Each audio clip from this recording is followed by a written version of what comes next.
السلام علیکم ورحمۃ اللہ وبرکاتہ۔ اعوذ باللہ السمیع العلیم من الشیطان اللعین الرجیم۔ بسم اللہ الرحمن الرحیم۔ الحمد للہ رب العالمین والعاقبۃ للمتقین والجنۃ للموحدین والنار للملحدین، والصلاة والسلام علی اشرف الانبیاء والمرسلین سیدنا و نبینا و حبیب قلوبنا و طبیب نفوسنا الذی سمع فی السماء احمد و فی الارض ابی القاسم محمد۔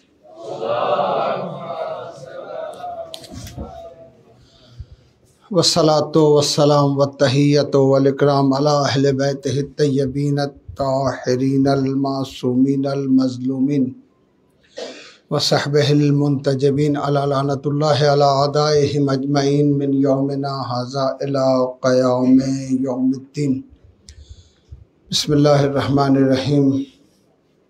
یا ایھا الذین آمنوا کتب علیکم الصیام کما کتب علی الذین من قبلکم لعلکم تتقون۔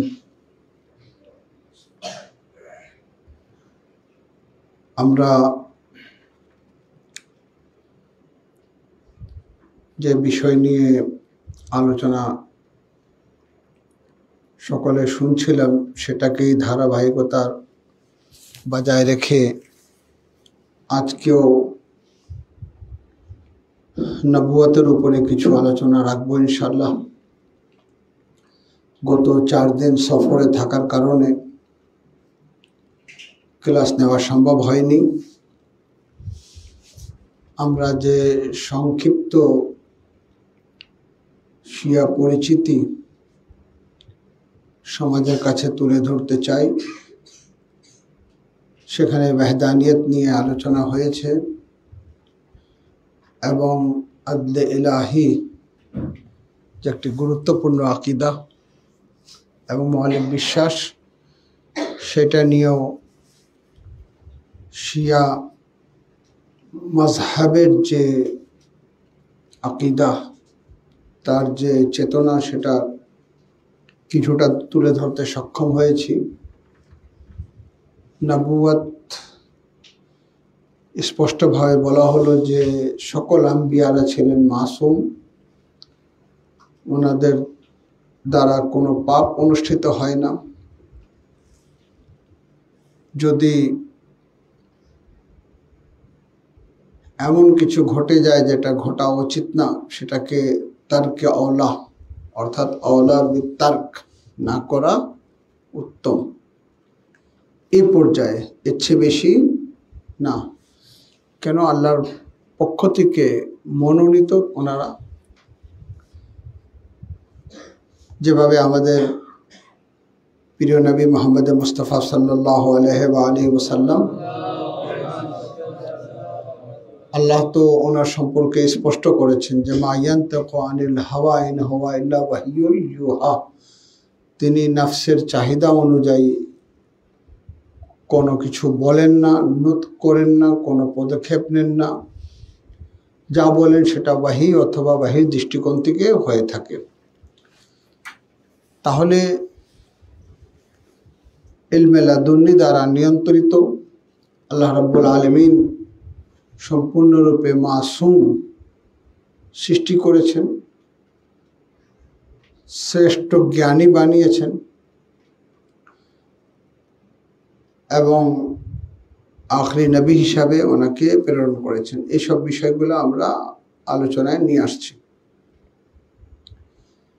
দুঃখজনক হলে সত্য যে এর বিপরীত আমরা একটা আকীদা দেখছি, যেখানে নবুয়ত একটি আকীদা রয়েছে, কিন্তু নবী সম্পর্কে যে ধরনের কথাগুলো বলা হয়, এখানে আমাদের যে চেতনা, আমাদের যে মৌলিক বিশ্বাস, সেটাকে এখানে স্পষ্ট করা দরকার। কি নবীর সিনা চাক করা হয়েছিল? না, এটা সঠিক না। কোন নবীর ক্ষেত্রে প্রয়োজন নেই। কেন? আল্লাহ রাব্বুল আলামিন তাইয়্যিব ও তাহের ওনাদেরকে সৃষ্টি করেছেন। ওনার আসলাব ও আরহামও কিন্তু পাক। সুলব বলা হয় পিতার ক্ষেত্রে, আর রাহম বলা হয় মায়ের ক্ষেত্রে। অর্থাৎ ওনার মা, দাদি, এভাবে যত উপরে যাই এনারা সকলেই পাক ছিলেন। ঠিক এইভাবে বাবা, দাদা যত উপরে যাই, চাচা নিয়ে আমরা আলোচনা করছি না। তো সেক্ষেত্রে বলা হলো যে আমাদের রাসূলের পিতা হযরত আব্দুল্লাহ, তিনিও বা ঈমান ছিলেন। হযরত আলী ইবনে আবি তালিব যেহেতু আল্লাহর ওলি, রাসূলের নায়েব, খলিফাতুল্লাহ ফিল আরজ,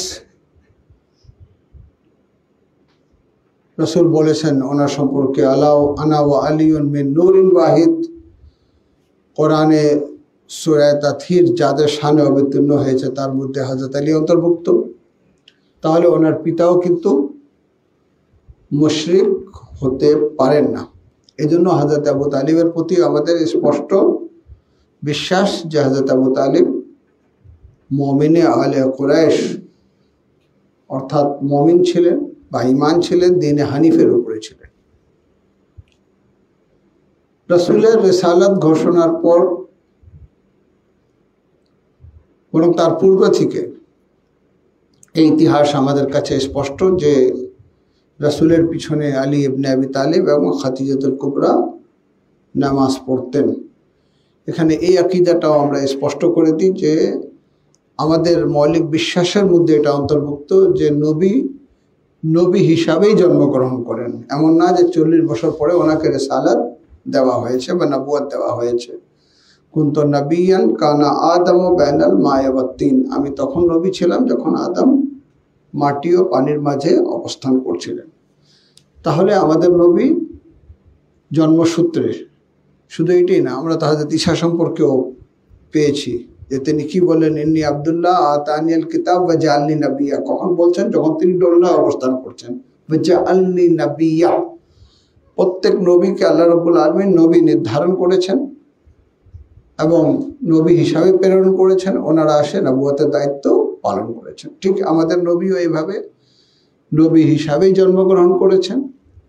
ওনার সেই 40 বছর ক্ষেত্র তৈরি করা, সেটাও নবুয়তের অংশ ছিল। আর 23 বছর যে প্রকাশ্য রিসালাতের দায়িত্ব, ইবলাগ ও তাফসির, সেটাও কিন্তু রিসালাত ও নবুয়ত। অর্থাৎ টোটাল মিলে 63 বছর বয়স ছিল আমাদের প্রিয় নবীর যখন তিনি দুনিয়া থেকে বিদায় নিলেন। আর পুরোটাই ছিল ওনার নবুয়ত কাল এবং তিনি রাসূল ছিলেন, আখেরি নবী ছিলেন। এখানেও আমাদের কোনো রকম দ্বিমত নেই। যারা দ্বিমত পোষণ করে তাদেরকে আমরা মুসলমান মনে করি না। যেমন কাদিয়ানীদের সাথে এই বিষয়ে আমাদের কোনো সম্পর্ক নেই। কিন্তু মুসলমানদের মধ্যেও যে ভুল ধারণা রয়েছে, রাসূলের সিনা চাক করা হলো, উনি দুনিয়াবী বিষয় ভুল করতে পারেন, এখানে আমাদের স্পষ্ট যে প্রশ্নই আসে না যে আমাদের নবী, ওনার দিন ও দুনিয়া আলাদা কিছু হবে না। দুনিয়াবী বিষয়ে কোনো উনি ভুল করেন না, দিনী বিষয়ে পুরো জীবনটাই হচ্ছে নিয়ন্ত্রিত। ইলমে লাদুন্নি রয়েছে, আল্লাহর পক্ষ থেকে প্রদত্ত জ্ঞান রয়েছে। আমরা নবীকে শ্রেষ্ঠ নবী, কিন্তু শ্রেষ্ঠ বলতে এই পর্যায়ে না। আমাদের বাংলাদেশে খুবই পরিচিত একজন বক্তা, ওনার কাছে প্রশ্ন উত্তরের পর্যায়ে বলা হলো আল্লাহকে কি দেখা যাবে? তো উনি বললেন না। প্রথমে তো ভালোই বললেন না এবং বললেন যে কোনো নবী আল্লাহকে দেখেননি। হ্যাঁ, একমাত্র মেরাজে গিয়ে আমাদের আখরি নবী মুহাম্মদ মুস্তাফা সাল্লাল্লাহু আলাইহি ওয়াসাল্লাম আল্লাহকে দেখেছেন। আমরা বলবো না। আল্লাহ যেহেতু কোনো একটা নির্দিষ্ট জায়গায় আসতে পারে না, কোনো জামান ও মাকানের মানে অন্তর্ভুক্ত হতে পারেন না। আল্লাহ রাব্বুল আলামিন সব জায়গায় রয়েছেন। যেমন খানে কাবা একটি কেন্দ্র বলতে কিন্তু বায়তুল্লাহ, সেখানে আল্লাহ বসবাস করেন না। জাস্ট আমাদেরকে একটা কেন্দ্রিক মানে নিয়ন্ত্রণের জন্য, কেন্দ্রমুখী হওয়ার জন্য খানে কাবাকে কেন্দ্র করা হয়েছে, বাইতুল্লাহ বলা হয়েছে। এর অর্থ এটা না যে আল্লাহ এখানে রয়েছেন বা আরশে আযমের উপরে আল্লাহ রয়েছেন, না, এমন না। এগুলা কিন্তু মানে একটা তাসবিহ রয়েছে, উদুনুম মিন্নি, আরো কাছে আসো, আরো কাছে আসো, সেই বাইতুল মামুরের দিকে চলে আসো, সেটা আলাদা বিষয়। কিন্তু মানে আল্লাহকে একটা নির্দিষ্ট জায়গায়, এই যে একটি ধারণা বলা হয় যে হাসরে আমরা আল্লাহকে দেখতে পারবো, মেহশারে আমরা আল্লাহকে দেখতে পারবো, এখানে আল্লাহর দিদার হবে, আল্লাহর মুমিন বান্দার আল্লাহকে দেখতে পাবে, না, এটা সঠিক না। না, রাসূলুল্লাহ সাল্লাল্লাহু আলাইহি সাল্লাম মেরাজে গিয়ে আল্লাহর সাথে মানে দেখা করেছেন, চোখ দিয়ে দেখা, সাক্ষাৎ ভিন্ন বিষয়, চোখ দিয়ে যে দেখার কথা। ইবনে আলী ইবনে আবি তালিবও বলেন, আমি সেই সৃষ্টিকর্তার ইবাদতই করি না যাকে আমি দেখিনি। এটা হচ্ছে আইনুল ইয়াকিন। আইনুল ইয়াকিন যেভাবে আমার সামনে হুজ্জাতুল ইসলাম ওয়াল মুসলিমিন আব্দুল কাইয়ুম সাহেব উপস্থিত রয়েছেন, আমি ওনাকে নিজের চোখে দেখতে পাচ্ছি, এখানে আর কোনো সন্দেহের অবকাশ নেই, এখানে কাত রয়েছে, ইয়াকিন রয়েছে, কেউ আমার এই মানে বিশ্বাসে হস্তক্ষেপ করতে পারবে না। এটা হচ্ছে আইনুল ইয়াকিন। ঠিক এইভাবে আমাদের প্রিয় নবী হযরত আলী, এনাদের সামনে আল্লাহ রাব্বুল আলামিনের প্রতি কোনো সন্দেহ নেই, যেমন মনে হচ্ছে যে আল্লাহকে তিনি নিজের চোখে দেখেছেন, আইনুল ইয়াকিন। এর অর্থ এটা না যে একটি নির্দিষ্ট জায়গায় দেখেছেন, যে তার চেহারা রয়েছে, তার শরীর রয়েছে, তার হাত রয়েছে, পা রয়েছে, না, এরকম কোনো কিছু। আল্লাহ রাব্বুল আলামিন সব জায়গায় রয়েছেন। আমরা এর চেয়ে বেশি কিন্তু মানে এই ব্যবসায় গবেষণা করতেও পারি না, আমাদের আকল কোনো জায়গায় কিন্তু পৌঁছাতে পারবে না। তো একটা কথা স্পষ্ট, মুসলমানদের যে একটি ধারণা যে আল্লাহকে দেখা যাবে বা জাহান্নাম বলবে হালমিল মাজিদিন, হালমিল মাজিদিন, আরও কিছু আছে, আরও কিছু আছে। তো আল্লাহ রাব্বুল আলামিন মানে কিছু মাখলুক সৃষ্টি করবেন, জাহান্নামে দেবেন, তারপরে এক পর্যায়ে নিজের পা দিয়ে দেবেন, এগুলা কিন্তু আমরা বিশ্বাসী হতে পারি না, এটা পথভ্রষ্টতা। আল্লাহ রাব্বুল আলামিন সব জায়গায় রয়েছেন এবং আল্লাহকে আমরা কোনো একটা নির্দিষ্ট জায়গায়, আল্লাহর হাত, আল্লাহর পা, এগুলা কিন্তু তাসবিহাতের মধ্যে রয়েছে, কিন্তু বাস্তবে আল্লাহর পা, আল্লাহর হাত, এগুলা বিশ্বাসী হওয়া সম্ভব না। তো এই যে বক্তা উত্তরে বললেন যে মেরাজে আমাদের আখরি নবী আল্লাহকে দেখেছেন, না, এটা সঠিক না। গতকাল যেহেতু নবুয়ত নিয়ে আলোচনা করছি, এখানে এই আলোচনা অসম্পূর্ণ থেকে যাবে যদি হযরতে খাদিজাতুল কুবরা সালাওয়াতুল্লাহ আলাইহার অবদানকে যদি স্মরণ না করা হয়। গতকাল 10ই রমজান ছিল, হযরতে খাদিজাতুল কুবরা সালাওয়াতুল্লাহ আলাইহার ওয়াফাত দিবস ছিল। সত্যিকার অর্থে হযরতে খাদিজা খুবই মাজলুমা ছিলেন।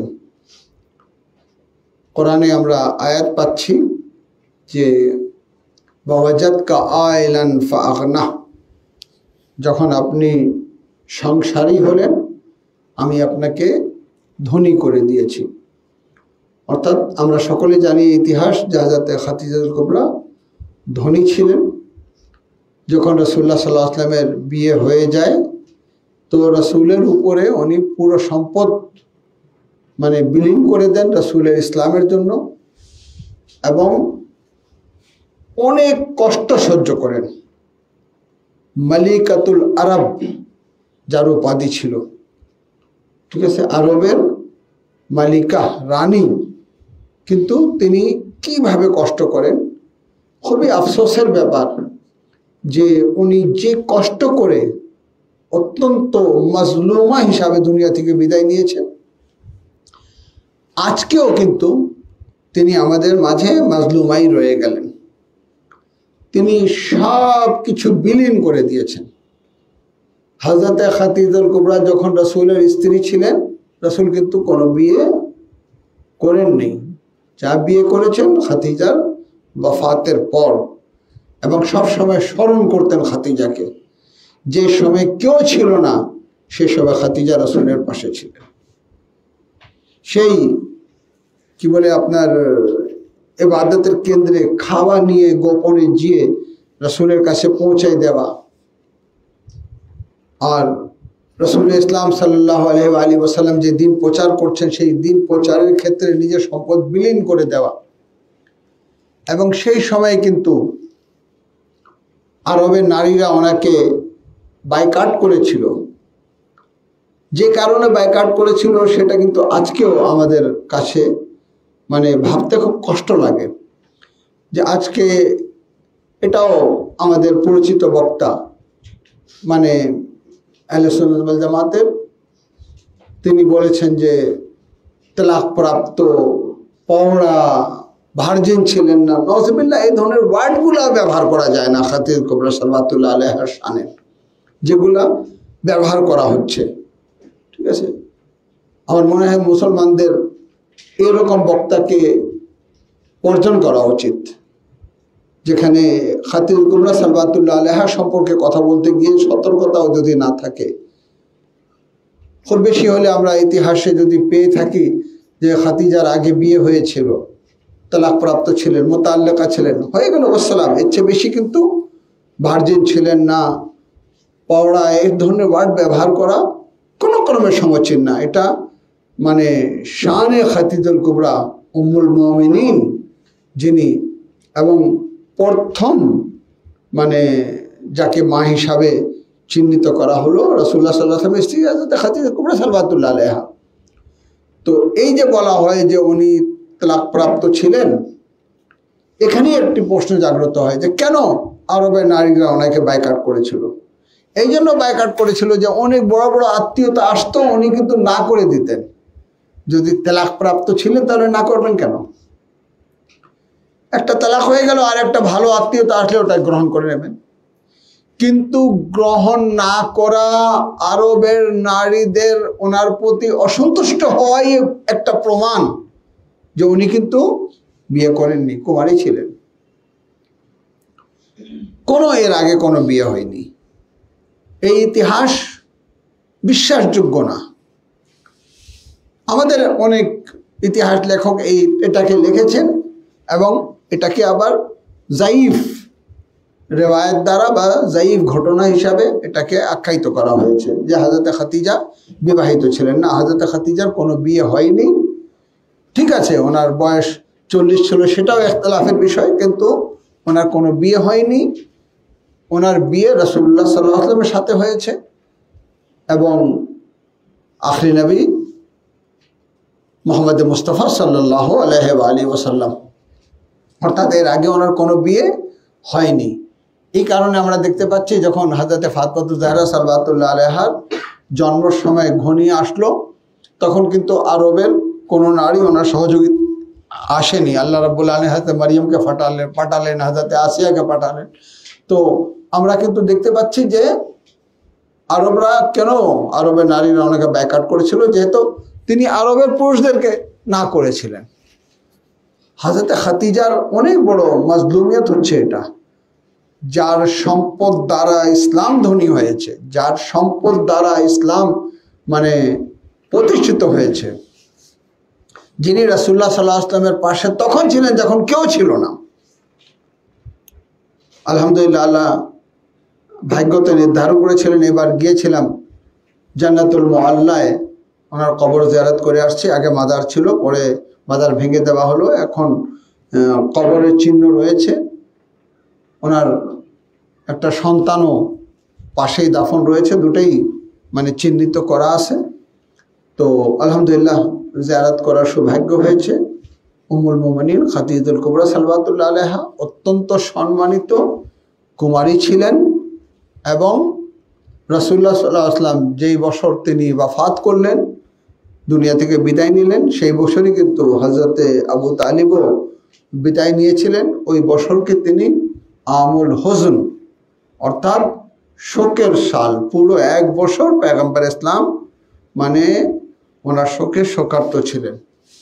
তো আমাদের সকলের লক্ষ কোটি সালাম হোক হযরতে খাতিজাতুল কুবরা সালাওয়াতুল্লাহ আলাইহা সম্পর্কে। আমাদের স্পষ্ট বক্তব্য হচ্ছে খাতিজা কুমারী ছিলেন, খাতিজা মাসুম নবীর স্ত্রী ছিলেন, ওনার কন্যা হযরতে ফাতেমা জাহরা সালাওয়াতুল্লাহ আলাইহা মাসুমা ছিলেন, আর হযরতে খাদিজাতুল কুবরা সাল্লাল্লাহু আলাইহা অত্যন্ত পাক পবিত্র একজন বিবি ছিলেন, যিনি তার পুরো সম্পদ ইসলামের উপরে বিলীন করে দিয়েছেন। সেই কষ্টের সময়ে খাদিজা কুবরা ওনার পাশে ছিলেন। তো হযরত খাদিজা সম্পর্কে আমাদের ধারণা একবারে ক্লিয়ার থাকা উচিত, না হলে এটা কিন্তু খাদিজার উপরে এবং নিজে পয়গম্বর ইসলাম সাল্লাল্লাহু আলাইহি ওয়াসাল্লামের উপরে জুলম হয়ে যাচ্ছে। তো হযরত খাদিজা সম্পর্কে আমাদের, যেহেতু আমরা শিয়া পরিচিতি তুলে ধরছি, আমাদের এখানে আকীদাগত বিষয় আসলে সেটাও আমরা বলবো, ইতিহাসগত বিষয় আসলে সেখানে আমাদের মত কি সেটাও আমরা বলবো, আর ফিকহগত বিষয়গুলোও যদি আমাদের সম্মুখে আসে আমরা সেটাও কিন্তু স্পষ্ট করব। তো আমাদের মানে মৌলিক বিশ্বাসের মধ্যে এটা রয়েছে যে হযরত খাদিজা তিনি পাক ও পবিত্র ছিলেন এবং ওনার একমাত্র কন্যা ছিলেন হযরতে ফাতেমাতুজ জাহরা সাল্লাল্লাহু আলাইহা। ওনার কন্যা হিসাবে যে জাইনাব ও উম্মে কুলসুমের কথা বলা হয়, আমাদের ইতিহাস লেখকরা অনেকে লিখেছেন, কিন্তু এই ইতিহাস সঠিক না। হযরতে খাদিজাতুল কুবরার একমাত্র কন্যা হচ্ছেন তাহির ও কাসিম জন্মগ্রহণ করে দুনিয়া থেকে বিদায় নিলেন। একমাত্র কন্যা হযরতে ফাতেমাতুজ জাহরা সাল্লাল্লাহু আলাইহা। জাইনাব ও উম্মে কুলসুম হযরতে খাদিজার বড় বোন ছিলেন হযরতে হালা, তার কন্যা। তাকে তিনি লালন পালন করেছেন। যে কন্যা লালন পালন হয় সে মাকে মা বলে, বাবাকে বাবা বলে, তাকেও কিন্তু কন্যা হিসাবে ধরে নেওয়া হয়, কিন্তু অ্যাকচুয়ালি মানে আসল কন্যা সেটা কিন্তু ছিলেন না। তারপরে অত্যন্ত নুকুসে ইসমাতে আল্লামা জিশান হায়দার জাওয়াদি একটা যৌক্তিক দলিল নিয়ে আসছেন, যেটা আকলের ভিত্তিতেও, যে এটা সকলে একমত যে রাসূলুল্লাহ সাল্লাল্লাহু আলাইহি ওয়াসাল্লামের বিয়ে হয়েছে বেসাতের 15 বছর পূর্বে। অর্থাৎ যখন বেসাত হয়েছে তখন রাসূল ছিলেন 40 বছরের। 15 বছর পূর্বে অর্থাৎ যখন রাসূলের বিয়ে হলো তখন বয়স ছিল কত? 25। তো 25 আর বেসাতের মধ্যে পার্থক্য হচ্ছে 15 বছর। 15 বছরের মধ্যে 5 বছর কোনো সন্তান হয়নি। এরপরে তাহির ও কাসিম 2টা বছর যদি রেখে দেওয়া যায় তাহলে থাকে কত? 7 আর 6 অথবা 8 আর 7। তো এটাও কিন্তু নিশ্চিত যে কুলসুম ও জাইনাব ও কুলসুমের বিয়ে আতবা ও তাইবার সাথে ইসলামের ঘোষণার পূর্বে, রিসালাতের ঘোষণার পূর্বে, অর্থাৎ যখন তিনি রিসালাত ঘোষণা করেন 40 বছর বয়সে, তার পূর্বেই তাদের বিয়ে হয়ে গেছিল এবং পরে তালাক হলো। তো তাহলে কি হয়? হযরতে জাইনাব 8 বছর বয়সের, হযরতে কুলসুম 7 বছর বয়সের। এটা হতে পারে না। ইসলামে কমপক্ষে 9 বছর না হলে বালের হয় না। তাহলে এই যে বলা হয় যে জাইনাব ও উম্মে কুলসুম, জাইনাব ও উম্মে কুলসুম ছিলেন মানে খাদিজার বোনের 2 কন্যা। তাহলে এই যে বলা হয় 2টা সন্তান, 5 বছর কোনো সন্তান হয়নি, ইব্রাহিম ও কাসিম 2 বছর পার করলে থেকে যায় 5 বছরের মধ্যে, মানে 15 বছর থেকে যদি 7 বছর বের হয়ে যায় থেকে যায় 8 বছর। 8 বছরের মধ্যে 2টা কন্যা জন্মগ্রহণ করা, বিয়ে হয়ে যাওয়া, এটা কিন্তু অবাস্তব। তাহলে এই যে বলা হয় জাইনাব ও উম্মে কুলসুম এরা কিন্তু রাবিবা ছিলেন, পালিত কন্যা ছিলেন, এবং এনারা কিন্তু মানে রাসূল কন্যা হিসাবে সম্মান দিয়েছেন। দ্বিতীয় দলিল হচ্ছে এটা যে হযরতে ফাতেমাতুজ জাহরা সাল্লাল্লাহু আলাইহাকে তিনি বলেছেন বানাতুন নবী, মানে একটা বই আছে বানাতুন নবী আম রাবাইবিহি, ওইখানে কিন্তু যথেষ্ট দলিল দেওয়া আছে। একটি দলিল হচ্ছে এটা যে ফাতেমাতুজ জাহরাকে কি বলেছেন? ফাতেমা বাজাতু মিন্নি, ফাতেমা আমার, এখন কেউ কলিজার টুকরো অনুবাদ করে, কেউ আমার টুকরো অনুবাদ করে, কেউ বলে রিসালাতের অংশীদার। কিন্তু যাই হোক, 3টি কন্যা থাকলে একটা কন্যাকে এভাবে বলা যায় না। এই কথা বলাই প্রমাণ করে দিচ্ছে যে ফাতেমা ওয়াহিদা ছিলেন।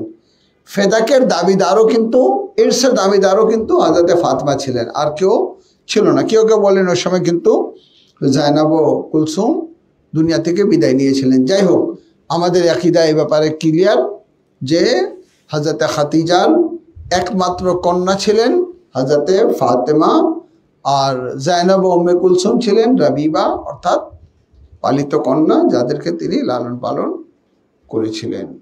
তো এ পর্যন্ত আমি মনে করি যে আমরা বিষয়টা স্পষ্ট করতে পেরেছি।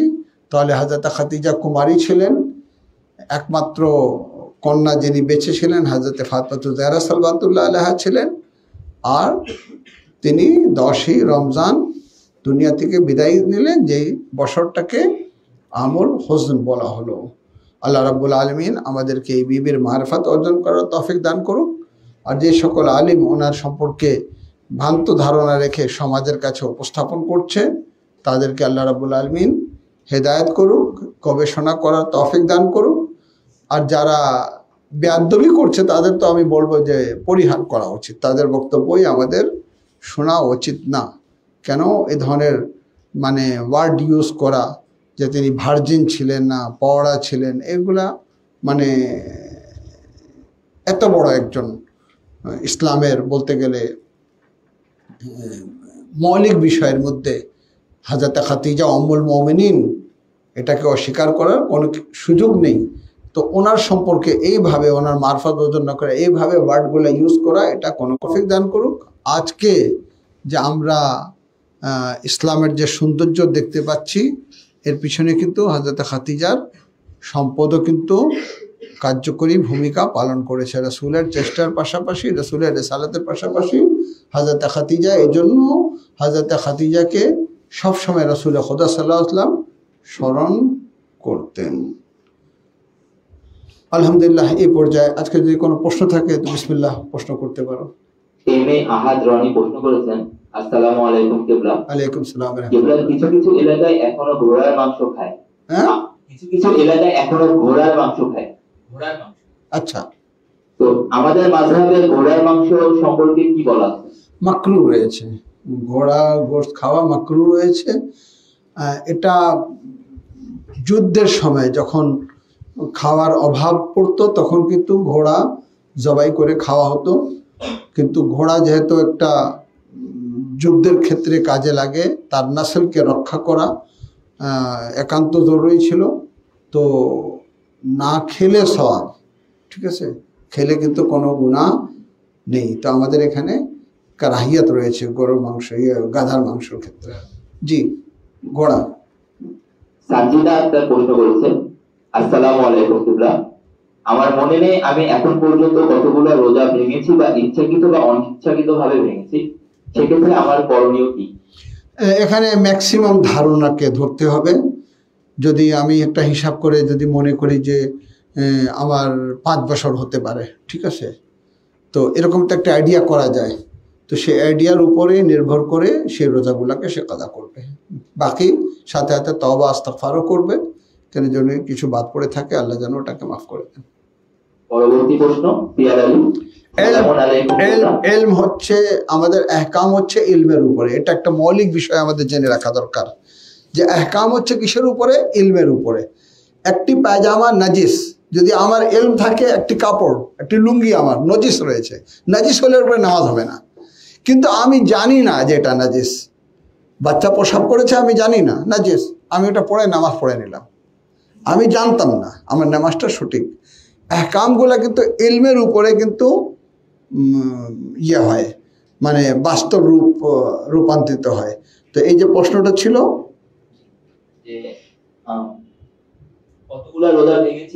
হ্যাঁ, তো এখন যখন এলম নেই, ঠিক আছে, এলম থাকলে অবশ্যই তাকে ওই এলম অনুযায়ী রোজাগুলো রাখতে হতো।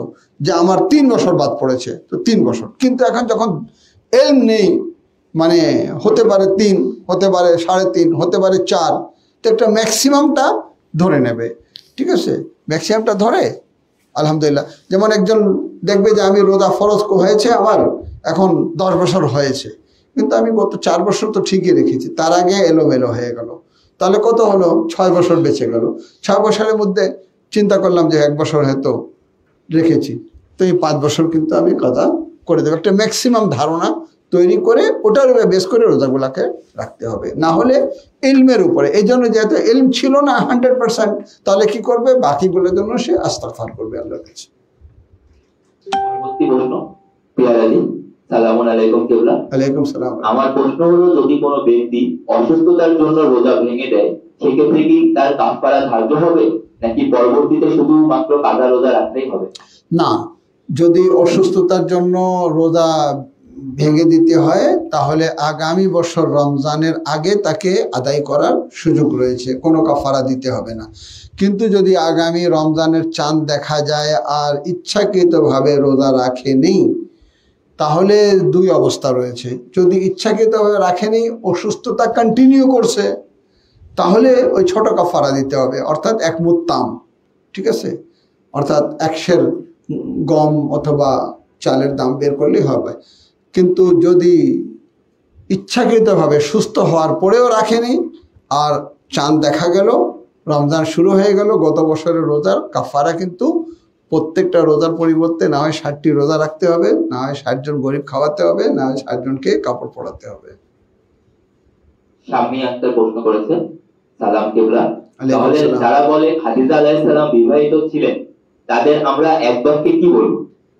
অবশ্যই ভুল তাদের ইতিহাস, এবং এই ভুল ইতিহাসকে ওইভাবে রেখে দেওয়া ভালো। যেহেতু যদি অবিবাহিত থাকেন, তো আমার আকিদাটা তো আলহামদুলিল্লাহ একটা সুস্থ আকিদা হলো। আর আমি যদি বিশ্বাস করলাম যে তিনি বিবাহিত ছিলেন, এখন বিবাহিত ছিলেন আমি বিশ্বাস করলাম, তিনি যদি অবিবাহিত ছিলেন তাহলে একটা জুলম হয়ে গেল ওনার প্রতি। আর যদি আমি বললাম অবিবাহিত ছিলেন আর তিনি বাস্তবে বিবাহিত ছিলেন, তো আমি কি জুলম করেছি? তো কোনো জুলম হলো না। আকলের দৃষ্টিতেও আমি মনে করি ওনাকে পাক, পবিত্র এবং অবিবাহিত মনে করাটাই সমীচীন। জি, আমার এখানে একটা প্রশ্ন, মানে যেটা আমি জানার জন্য, যে আমি কোনো বইয়ে কিন্তু ওনাকে বিবাহিত আর পূর্বের বিবাহের কথা বলা হয়েছে, কিন্তু ওনার স্বামী বা পরিচিতি কোনো দেওয়া হয়নি। জি জি জি জি, আপনি কি কোনো পেয়েছেন এরকম? না, এটাও একটা গুরুত্বপূর্ণ দলিল হিসাবে উল্লেখ করা হয়েছে যে কার সাথে বিয়ে হয়েছিল। ওখানে তো সব পরিচিত মানে মুখ ছিল। তো খাদিজা তো এমন ছিলেন না, মালিকাতুল আরব ছিলেন, তো ওনার স্বামীর নাম কেন ইতিহাসে উল্লেখ নেই? ঠিক আছে।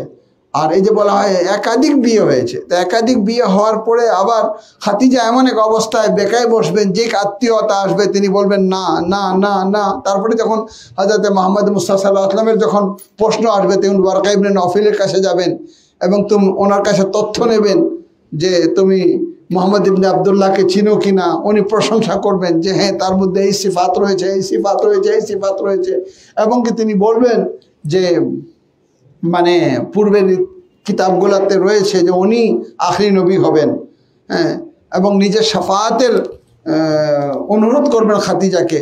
তো কেন তিনি যায় রাসূল সম্পর্কে এতটা রিসার্চ করবেন যদি বিবাহিত হয়ে থাকেন? তো উনি বিবাহিত ছিলেন না। যারা এই ধারণা পোষণ করে, সত্যিকার যদি উনি অবিবাহিত থাকে তাহলে তো কোনো অসুবিধা নেই, আর তাহলে তো জুলম হয়ে গেল। অবিবাহিত যদি থাকেন আর আমি বলবো যে বিবাহিত ছিলেন, তো জুলম হয়ে গেল। আর যদি আমি বলি অবিবাহিত ছিলেন কিন্তু তিনি বিবাহিত ছিলেন, এতে তো কোনো জুলম হয়নি। তো দ্বিতীয় ধারণাটাই রাখা উচিত আমাদের, যে হযরত খাদিজা কুমারী ছিলেন। আবু জাফর হোসেন প্রশ্ন করেছেন, ইসলামের দ্বিতীয় ওয়াতান বলে কি কিছু আছে? দ্বিতীয় ওয়াতান, ইসলামের দ্বিতীয় ওয়াতান বলতে এখন আমাদের মারাজের মধ্যে কিছু মারাজা রয়েছেন যারা দুই ওয়াতানের বিশ্বাসী হয়েছেন, যে আমি একটা বাসা খুলনায় করেছি, একটা বাসা আমার নুরনগরে রয়েছে, ঠিক আছে, আমি আমার বউ বাচ্চা নিয়ে এখানে থাকবো, কিন্তু আমার ওইখানেও বাস্তবে জমিন পাওয়া গেছে, ওইখানে একটা বাগান বাড়ি করে রেখেছি, সেটাকে আমি ওয়াতান হিসাবে নির্ধারণ করেছি দুই ওয়াতান। কিন্তু ম্যাক্সিমাম মার্জা বলেন যে একটি ওয়াতানের নিয়ত করে ফেলতে হবে, দ্বিতীয়টা ওয়াতান হবে না। দ্বিতীয়টা 10 দিন যদি সেখানে থাকে তাহলে নামাজও হবে পুরো আর রোজাও রাখতে হবে। 10 দিনের কম হলে ওটা কিন্তু মানে নামাজও কাসর হয়ে যাবে, রোজাও কাসর হয়ে যাবে, ওয়াতান একটাই গণ্য হবে। যেমন এখন আমাদের হুজ্জাতুল ইসলাম আল মুসলিমিন আগাই আব্দুল লতিফ, উনি ওনার ওয়াতান নির্ধারণ করেছেন কোথায়? নুরনগরকে। এখন উনি ম্যাক্সিমাম টাইম থাকেন কিন্তু খুলনায়। তো তো ম্যাক্সিমাম টাইম থাকলে ওনাকে কিন্তু দেখতে হবে যে আমি 10 দিন অবস্থান করছি কিনা। যদি 10 দিন উনি অবস্থান করেন তাহলে নামাজও কিন্তু কাসর হবে না, পুরো হবে, আর রোজাও রাখতে হবে। আর উনি 10 দিনের কম যদি এখানে থাকেন, 8 দিন 9 দিন, তাহলে ওনার নামাজও কিন্তু কাসর হয়ে যাবে আর রোজাও কিন্তু রাখা যাবে না। যদিও উনি বছরের পর বছর কিন্তু খুলনায় থাকতেছেন, তারপরেও কিন্তু খুলনা বাতান হিসাবে গণ্য হবে না, বাতান একটাই হবে। অনেকে কিন্তু মনে করে যে শ্বশুর বাড়ি হচ্ছে বাতান, শ্বশুর বাড়ি কিন্তু বাতান হয় না, মেয়ের ক্ষেত্রে হয় না। আমার ওয়াইফ যখন পর্যন্ত তার বাসা ছিল ওটা ছিল তার বাতান, যখন বিয়ে হয়ে চলে আসছে এখন আমার বাড়ি হচ্ছে তার বাতান। জি, সে আরো একটু যোগ করেছে, কোন মেয়ের বিয়ে হলে সে তার স্বামীকে নিয়ে চাকরি সূত্রে বাইরে থাকে এবং ঈদ বা বিভিন্ন অনুষ্ঠানে শ্বশুর বাড়ি যায়, এখন ওই মেয়ের ক্ষেত্রে ওয়াতান কোনটি হবে? হ্যাঁ, যদি ও নিয়ত করে নেয় যে আমার স্বামীর বাড়িটাই সেটা হচ্ছে আসল, যদি এরকম ইচ্ছা থাকে যে আমি চলে আসছি খুলনায়, আমি এখন খুলনায় একটা বাড়ি কিনবো, খুলনায় আমরা থাকবো আর খুলনা থেকে আমরা যাব না, তাহলে খুলনা তার বাতান হয়ে গেল। ঠিক আছে, যদি এরকম নিয়ত না থাকে তাহলে ওই যে শ্বশুর বাড়িটা সেটাই তার বাতান, কেন এখন সে নিয়ত করেনি। মোহাম্মদ আলী হোসেন প্রশ্ন করেছে, যারা অনেক কঠোর পরিশ্রম করে যেমন দিনমজুর, তারা বলে কষ্টের কারণে রোজা থাকতে পারে না, এই ক্ষেত্রে হুকুম কি? হ্যাঁ, কষ্ট যদি এমন এক পর্যায়ে চলে যায় যেটা জারারে ফাহিশ বলা হয়, জারারে মানে এমন ক্ষতি যেটা স্পষ্ট, এত শরীর থেকে ঘাম ঝরেছে যে বেহুশ হয়ে যাওয়ার সম্ভাবনা, এত শরীর থেকে ঘাম ঝরেছে যে তারপরে রোজা রাখার কারণে মানে তার রুজি রুটি ক্ষতিগ্রস্ত হওয়া, অর্থাৎ অসুস্থ হয়ে যাবে, আগামী 3 দিন সে কাজে যেতে পারবে না, তখন বাচ্চারা কিন্তু না খেয়ে থাকবে। অর্থাৎ জারারে মানে জারারে কাতই যদি তার কাতই ক্ষতি মানে 100% যদি ক্ষতির বিশ্বাসী হয়ে যায় তাহলে মোশাক্কাত হলে সে রোজা রাখবে না, এই রোজাটাকে কাজা করবে। কিন্তু মোশাক্কাতে এমন একটু মাটি কাটতেছে, ঘাম ঝরতেছে, কিন্তু তারপরে দেখা যায় ইফতারের সময় স্বাভাবিক হয়ে গেল, তো এটা কিন্তু না। কিন্তু এমন যে না, সে কিন্তু পরিশ্রমী কাজ করতেছে, করার পরে কিন্তু যে ঘামগুলা ঝরছে সেটা কিন্তু রিকভার হচ্ছে না, দ্বিতীয় দিন কিন্তু আরো অবনতি হলো, তৃতীয় দিন আরো অবনতি হবে, চতুর্থ দিন কিন্তু একটা ডেঞ্জারাস অবস্থায় চলে যাবে। যখন এরকম একটা এহতেমালে খাতার দেবে, যে সময় এহতেমালে খাতার দেবে সে সময় সে কিন্তু রোজাটাকে স্টপ করতে হবে। রোজা ইবাদত এগুলা কিন্তু আমাদের দিকে আল্লাহ রাব্বুল আলামিন লক্ষ্য রেখেই আমাদের উপর ফরজ করেছেন, এটা কিন্তু বায়েসে মুশাক্কাত না। যদি কোনো রোগী মনে করে যে আমি মানে রোজা রাখলে অসুস্থতা বেড়ে যাবে, মুতাখাসসিসিনরা বলছেন যে তোমার জন্য রোজা উপযুক্ত না, তাহলে সে রোজা রাখবে না। যেমন একজন মা, সে অসুস্থতার ব্যাপার না, কিন্তু সে রোজা রাখলে দুধ শুকে যাবে, বাচ্চা দুধ খেতে পারবে না, বাচ্চা ক্ষতিগ্রস্ত হবে, সে রোজা রাখতে পারবে না। তো এই ধরনের যে বিষয়গুলো আছে ঠিক ওর মধ্যে কিন্তু মোশাক্কাতের বিষয় কিন্তু চলে আসে। মোশাক্কাত যদি এত বেশি হয় যে তার জীবনের মানে হুমকি, যে পরিমাণ সে পরিশ্রম করতেছে সেই পরিমাণ তাকে পানি খেতে হবে, না হলে ওই ঘামটা রিকভার করা যাবে না। তারপরে দেখা গেল যে বিছানায় পড়ে গেল, না এ পর্যায়ে যদি যায় তাহলে না। কিন্তু এটা সহজ না, এটা ঘট করে কিন্তু একদিনে কেউ কষ্ট হয়ে গেল, অত্যন্ত ঘাম ঝরলো বলে আগামীকাল রোজা রাখবে না, তা না। মোশাক্কাত এইভাবে না, মোশাক্কাতের মধ্যে যদি জারার অর্থাৎ শারীরিক ক্ষতি হওয়ার বা মারাত্মক অসুস্থ হয়ে যাওয়ার বা জীবনে হুমকির সম্মুখীন হওয়ার যদি ভয় থাকে তাহলে সে মোশাক্কাতের মধ্যে রোজা রাখবে না, এই রোজাটাকে পরে তাকে কাজা করতে হবে। আপনার একটা প্রশ্ন আমাদের ইনবক্সে আসছে, একটা হাদিসে দাঁড়িয়ে কে নামটা ঠিক জানি দিয়ে হচ্ছে না, আচ্ছা বলতে পারছি না। একটা হাদিসে দাঁড়িয়ে পানি খাওয়া সম্পর্কে জানলাম, এই বিষয়ে একটু ক্লিয়ার করে বলবেন প্লিজ।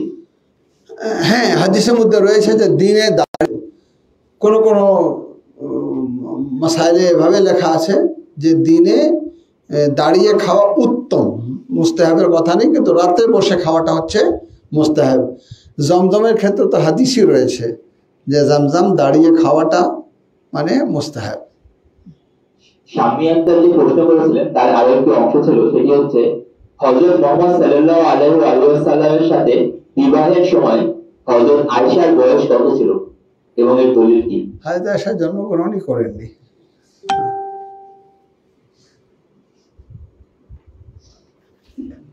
জি, আয়েশার সাথে যখন বিবাহ হয় তখন হযরতে আয়েশার বিবাহ যখন রাসূলের সাথে হয়, মানে খাদিজার সময় না।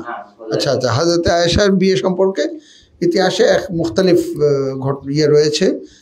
9 থেকে নিয়ে আপনার 18 বছর পর্যন্ত আপনার ইতিহাসে উল্লেখ করা হয়েছে, ঠিক আছে।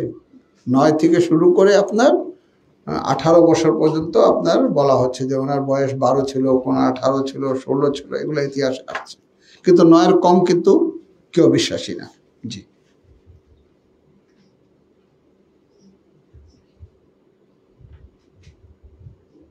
রোজা থাকা অবস্থায় পেস্ট দিয়ে কি ব্রাশ করা যাবে?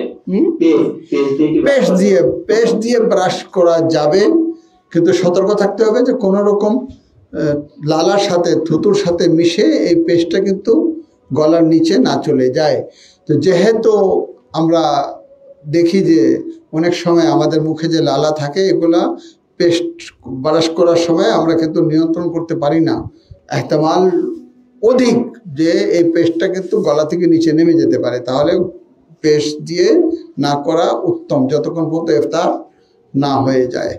কেন, মুখের যে লালা রয়েছে এটা যদি কোনোভাবে গলায় চলে যায় কোনো অসুবিধা নেই, এটা রোজাকে কিন্তু বাতিল করে না।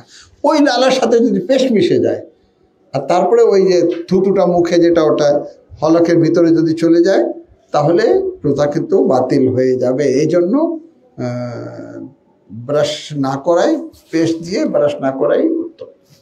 আজকে এই পর্যন্তই। আল্লাহ রাব্বুল আলামিন বিহাক্কে মুহাম্মদ ওয়া আলে মুহাম্মদ আমাদেরকে আহকাম বুঝা, মূল্যায়ন করা আর বিশেষ করে মাহে মুবারক রমজানের পবিত্রতা অর্জন করার তৌফিক দান করুক। আসসালামু আলাইকুম ওয়া রাহমাতুল্লাহি ওয়া বারাকাতুহু।